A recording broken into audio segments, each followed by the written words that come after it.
it's really heartwarming to see so many people here and so many faces, friends, and such a really wonderful turnout. So thank you all for coming tonight. And I've already heard very positive and wonderful feedback from folks who I've spoken to, so it's quite a nice reception that I've received here, so thank you. So I'd like to also start with some thank yous, and of course I would like to especially thank DIMF for introducing my work to the Beverly Street Studio School, and really for making it possible for me to exhibit here. So I also want to congratulate you on recently becoming a professor. And so congratulations, and you worked really hard in one time, and on your recent solo show, which was wonderful. Also, I would like to thank the members of the gallery committee, the executive director of the school, who I haven't met. She's not here yet. But David, thank you as well. And Robert and Jan Lee are not here tonight, but you can pass along my thanks for helping me, and Jan Lee for helping with the setup with Jenny. And of course, Joelle. Joelle, thank you very much. Joelle was really wonderful in helping guide me through all the administrative aspects of getting everything ready.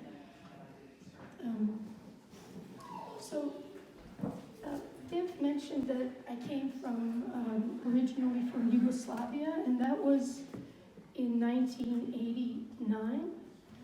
So I've been here for 30 years. And I came here with my family. My family came here for work, and subsequently they went back. So this show is really about thinking back a little bit to my grandmother's time. So my parents were not displaced, but some of my extended family were displaced in the more recent conflict.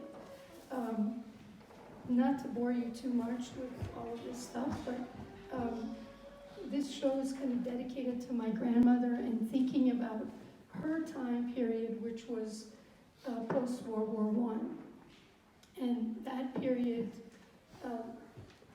really involved a lot of movements of masses of people and populations and armies. So anyway, I have a story to tell you, so I'll start with that. It's a very short story. My grandmother was born on a train. It was the year 1919 in a newly formed country in Europe called the Kingdom of Yugoslavia. World War I had ended a year earlier.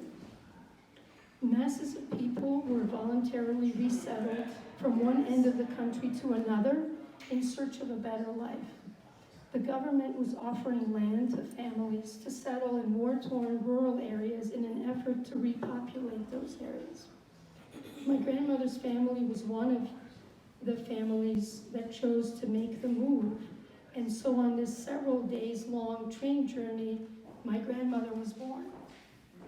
And of course, if you think about the Orient Express and where the trains went, you couldn't, like today, just go from one area to the next very easily.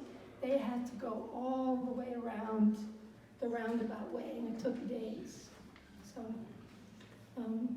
anyway, so she happened to be born on this train, and this is a story that I kept hearing when I was a child, but I never really understood it until years later. So 27 years later, in 1946, in the aftermath of World War II, my grandmother, her fiancé, and his mother were part of another resettlement effort. This time they moved north, and as fate would have it, my grandmother settled in the same region through which the trains passed while she was born. So it's like in that same area when she was born, she ended up moving there. So, that was something that I just thought about. Thought it was interesting. My grandmother's story, as well as that of thousands of others who lived in the period between the two world wars on the Balkan peninsula, was one of constant agitation, stirring of masses of civilians, armies, and animals. I'm deeply influenced by this story, as well as this turbulent period in history. Both shaped the content of this collection of paintings, as well as the manner in which they were executed. Many of the paintings right here in the gallery came out of the exploration and experiment to express the conditions of agitation through the visual language.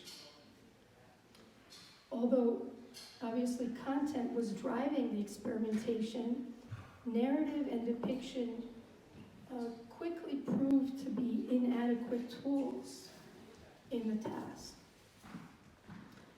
I turned to mark making, texture, and color instead as a means of communication. I moved from my standard earth tone palette, which is visible in a few paintings,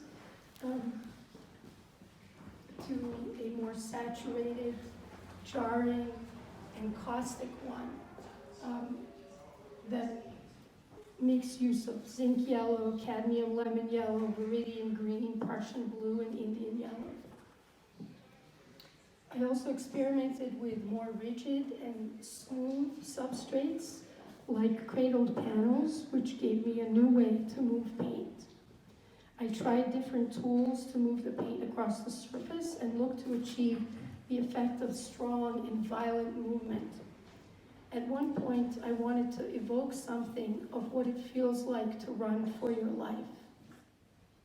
That particular part about running for your life has some significance for me because even though my family wasn't necessarily displaced, my extended family was, and my father fell victim to the most recent conflict in the 90s. And he actually, we don't know what happened. We don't really know what happened to him. He's been declared missing along with thousands of others who fell victim. So it's something that one can't help but think about. What happened? What were the last moments? We did find out in the end that he was killed, but we just never found any evidence, any body. But we did find video recordings and so forth. But anyway, so this idea of what it might feel like when you're running for your life, whether you're a soldier or you're somebody that's involved in a war, is constantly percolating, constantly, in my mind. So, going back to the glasses.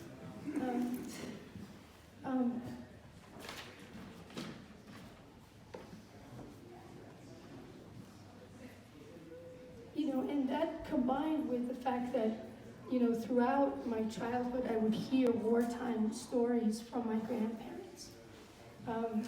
And so, as I mentioned earlier, I never really connected the dots with these stories that actually my great-grandfathers were in World War I, and my grandparents fought in World War II, and two of my great-grandfathers never came back from World War I. And then this happened to my father, and then I found out just recently that my father's grandfather was also killed in a war. So one of those groups. So it's very interesting, it's a geographic area that's constantly between the East and the West, between, Austria, Hungary, the Ottomans, and now, we have a different setup.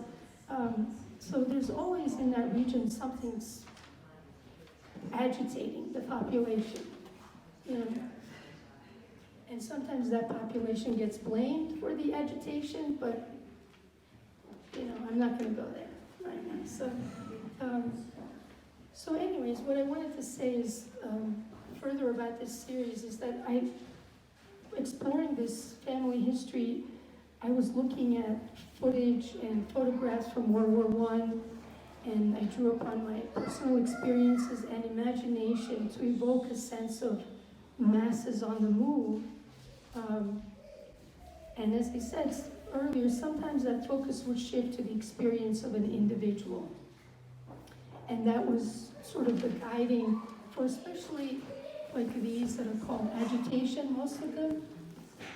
You know, it was just trying to get to evoke that feeling of movement, of, you know, or a feeling of, you know, what it might feel. So it's all blending together. It's hard to, you can't just separate it. So some of it is, so those are related to that.